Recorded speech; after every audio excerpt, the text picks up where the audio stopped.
দ্বিতীয় বর্ষের প্রিয় শিক্ষার্থীরা, অনলাইন ক্লাসে তোমাদের সবাইকে জানাই সুস্বাগতম। আমরা পৌরনীতি ও শাসন বিষয়ের প্রথম পত্রের নবম অধ্যায় থেকে আজকের ক্লাসে তোমাদেরকে আলোচনা করছি। নবম অধ্যায়ে এখানে আমরা দেখতে পাচ্ছি জনসেবা ও আমলাতন্ত্র।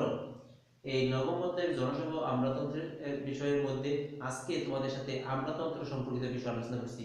তবে তাহলে আমলাতন্ত্র বর্তমান এবং বিশ্বে আমলাতন্ত্রের উপরই এবং শাসন ব্যবস্থা পরিচালিত।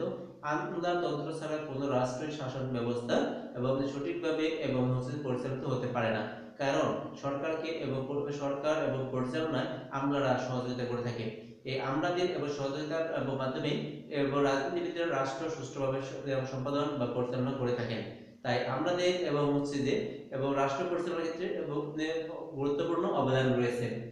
আমলাতন্ত্রের ধারণা, সংজ্ঞা ও প্রকৃতি। তাহলে আমলাতন্ত্রের ধারণা, আমলা এবং শব্দটি আমরা যদি বলি, আমলা এবং শব্দটি আরবি শব্দ। এর অর্থ হচ্ছে আদেশ পালন বা এবং বাস্তবায়ন। আর এই আমলা এবং শব্দটি ফরাসি এবং শব্দ এবং বুড়ো এবং গ্রিক এবং শব্দ কেতের এবং দুটি শব্দ থেকে এসেছে। তবে তাহলে এই দুটো শব্দ একসাথে করলে দাঁড়ায় ব্যুরোক্রেসি। ব্যুরোক্রেসি এবং শব্দের অর্থ হচ্ছে যে এবং কি এবং শাসন। এখানে হচ্ছে এবং ডেস্ক এবং গভর্নমেন্ট বা হচ্ছে আমলাতন্ত্র এবং ব্যুরোক্রেসি শব্দের অর্থ হচ্ছে যে আমলাতন্ত্র। আর আমলাতন্ত্র এই বিষয়টিকে আমরা যদি বলতে চাই তবে তাহলে এটাকে এবং ডেস্ক এবং গভর্নমেন্ট বা হচ্ছে এবং টেবিল এবং শাসন বলা যেতে পারে, বা দপ্তর এবং শাসন। এখন এই দপ্তর শাসন এবং যদি আমরা বলতে চাই তবে তাহলে আমলাদের যারা এবং রাষ্ট্র এবং পরিচালনার কাজে এখানে যারা সহযোগিতা করে আমলাদের এবং সংগঠনকে এবং কি বলা হয় আমলাতন্ত্র। এরা হচ্ছে যে পেশাজীবী, বেতনভুক্ত এবং দক্ষ কর্মকর্তা এবং কর্মচারীদের এবং সমন্বয় এবং কি করতে হয় আমলা বলা হয়। আর এই আমলাদের এবং সংগঠনকে এবং বলা হয় আমলাতন্ত্র।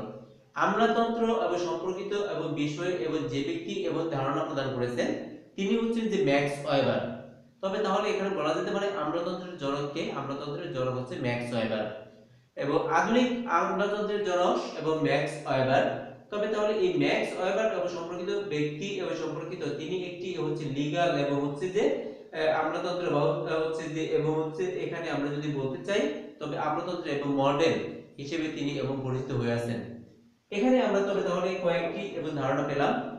আমলা শব্দ কি? আমলা আরবি শব্দ। আমলা তন্ত্র এবং কি কি শব্দ থেকে এসেছে? এখানে আমরা জানি যে ফরাসি শব্দ হচ্ছে বুড়ো এবং গ্রিক শব্দ কেতেন, এই দুটি এবং শব্দ এবং মিলে এবং কি হয়েছে এবং ব্যুরোক্রেসি।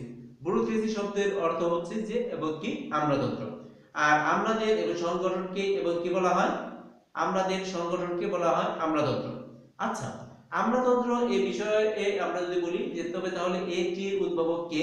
তবে তাহলে এটার উদ্ভাবক হচ্ছে ম্যাক্স ওয়েবার। আচ্ছা, আর এই শাসন ব্যবস্থাকে এবং কি শাসন ব্যবস্থা? ডেস্ক এবং গভর্নমেন্ট বা দপ্তর শাসন বলা হয় থাকে। আমলাতন্ত্রের ধারণা এর পরে আমরা এখন আসি আমলাতন্ত্রের সংজ্ঞা। আমলাতন্ত্রের বেশ কয়েকটি সংজ্ঞা রয়েছে, তোমরা মুখস্থ করবে। তবে এখান থেকে একটি সংজ্ঞা সহজ এবং তোমরা সহজে মুখস্থ করবে তার এবং কথা বলছি হিপনার এন্ড পিথাস এর এবং কথা বা আপনি হচ্ছে ফাইনার এর এবং কথাটি আমরা বলতে পারি। এখানে ফাইনার তিনি একটি সংজ্ঞা প্রদান করেছেন। আমলাতন্ত্র হচ্ছে একটি স্থায়ী, দক্ষ এবং বেতনভুক্ত কর্মশ্রেণী এবং শ্রেণী, কর্ম অবস্থারী এবং শ্রেণী। তবে তাহলে আমলাতন্ত্রের সংজ্ঞাটি আমরা জানতে পারলাম। আমলাতন্ত্র হচ্ছে একটি স্থায়ী এবং বেতনভুক্ত দক্ষ এবং কর্মচারী এবং শ্রেণী। এই সংজ্ঞাটি মুখস্থ করবে, পাশাপাশি তোমরা অক এর এবং সংজ্ঞা আছে, তবে তাহলে এই সংজ্ঞাটিও তোমরা মুখস্থ করতে পারো। আমলাতন্ত্রের এবং এখানে হচ্ছে যে প্রকৃতিটা যদি আমরা বলতে চাই, আমলাতন্ত্রের প্রকৃতির কথা যদি তবে তাহলে এবং রাষ্ট্রীয় কাজে এবং সহযোগিতা করার জন্য আমলাদের এবং ভূমিকা হচ্ছে এবং গুরুত্বপূর্ণ। স্বাভাবিকভাবে এবং দেখা যায় যে প্রশাসনে এবং যারা থাকেন তারা হচ্ছে এবং রাজনীতিবিদ যারা থাকেন, রাজনীতিবিদরা এবং মন্ত্রীরা এখানে এবং কি করে থাকেন? আইন এবং প্রণয়ন করেন এবং সেই আইন এবং বাস্তবায়ন করে থাকেন হচ্ছে যে এখানে কি আমলারা। আর হচ্ছে মন্ত্রীগণ এতটাই ব্যস্ত থাকেন যে ব্যস্ততার কারণে এবং তারা গবেষণাবদ্ধ এবং বিজ্ঞান এবং নির্ভর এবং অনেক সময় এবং তারা এবং ব্যয় এবং করতে পারেন না।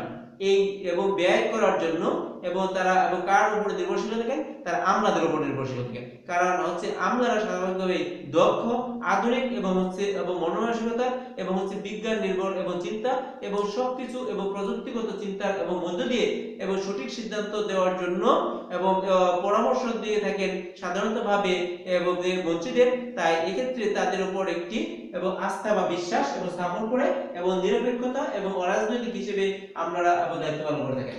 এখন এরপরে আমরা আসছি আমাদের বৈশিষ্ট্য সম্পর্কে। দক্ষতা। সাধারণতভাবে আমলারা হন দক্ষ।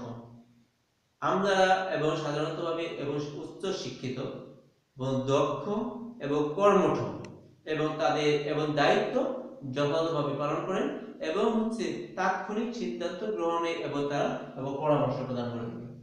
সুনির্দিষ্ট কর্মক্ষেত্র। আমাদের রয়েছে সুনির্দিষ্ট কর্মক্ষেত্র। তারা এবং একটি এবং কর্মস্থলে এবং তাদের নির্দিষ্ট এবং দায়িত্ব এবং তারা পালন করে থাকেন। এই নির্দিষ্ট দায়িত্বের এবং মধ্য থেকেই তারা তাদের এবং পরিচয় এবং ফুটিয়ে তুলে থাকেন। পদসমান ভিত্তিক।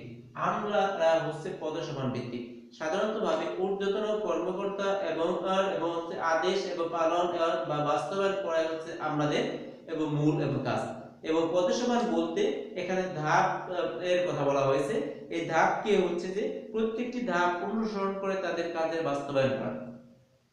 পেশা ও পেশাদারিত্ব ও বেতনভুক্ত। আমলারা সাধারণতভাবে এবং পেশাদারিত্ব এবং বেতনভুক্ত। তারা রাষ্ট্রীয় কোষাগার থেকে বেতন ভোগ করে থাকেন এবং তারা যে অন্য এবং কোনো এবং যে পেশার এবং মনোমানসিকতা তাদের থাকে না, তাদের পেশায় এবং তাদেরকে আদর্শিত করে তুলেছেন। নিরপেক্ষতা। সাধারণতভাবে আমলারা থাকেন এবং নিরপেক্ষ, অরাজনৈতিক এবং এবং তারা তাদের এবং নিজস্ব এবং চিন্তা চেতনা এবং রাষ্ট্রীয় এবং উন্নয়নে এবং ব্যয় এবং করে থাকেন। নিয়োগ ও পদোন্নতি। আমলারা সাধারণতভাবে এবং নিয়োগ এবং লাভ এবং করেন যোগ্যতা এবং মাধ্যমে এবং প্রতিযোগিতামূলক এবং পরীক্ষার এবং মাধ্যমে এবং আমলারা নিয়োগ লাভ করেন এবং পদোন্নতি এবং ব্যবস্থা করা হয় তাদের এবং যোগ্যতা, দক্ষতা এবং এবং বয়োজ্যেষ্ঠতার উপর ভিত্তি করে। এরপরে আমরা আসছি যে এবং আনুষ্ঠানিকতা। আমলারা সাধারণতভাবে অনেকটাই আনুষ্ঠানিক। তারা কার্যক্রমগুলো বাস্তবায়ন করে থাকেন আনুষ্ঠানিকতা মাত্র। যে কোনো কাজ তারা আনুষ্ঠানিকভাবে এবং করে থাকেন এবং অনানুষ্ঠানিক কোনো এবং কার্যক্রম তারা করতে ইচ্ছুক নন। এবং এরপরে আমরা বলবো স্থায়িত্ব। আমলাদের এবং রয়েছে এবং চাকুরির এবং স্থায়িত্ব। তারা একটি নির্দিষ্ট এবং সময় বা বয়স পর্যন্ত তারা তাদের এবং চাকরিতে এবং বহাল থাকেন এবং চাকরিতে বহাল থেকে তারা তাদের দায়িত্ব পালন করেন। তাই এখানে বলা যেতে পারে যে এবং তাদের এবং চাকরির ক্ষেত্রে রয়েছে এবং স্থায়িত্ব। সর্বোপরি বলা যেতে পারে যে আমলাতন্ত্রের এবং যে ধারণা, আমলাতন্ত্রের সংজ্ঞা, আমলাতন্ত্রের প্রকৃতি এবং আমলাতন্ত্রের বৈশিষ্ট্য সম্পর্কে আজকে ক্লাসে জানলাম। পরবর্তী এবং ক্লাসে আমরা জানবো যে আমলাতন্ত্রের এবং নিয়োগ এবং প্রশিক্ষণ ও চাকরির শর্ত বিষয়গুলো। তাই পরবর্তী ক্লাস সবাইকে দেখার আমন্ত্রণ জানিয়ে আজকের ক্লাস এখানে শেষ করছি। ধন্যবাদ সবাইকে।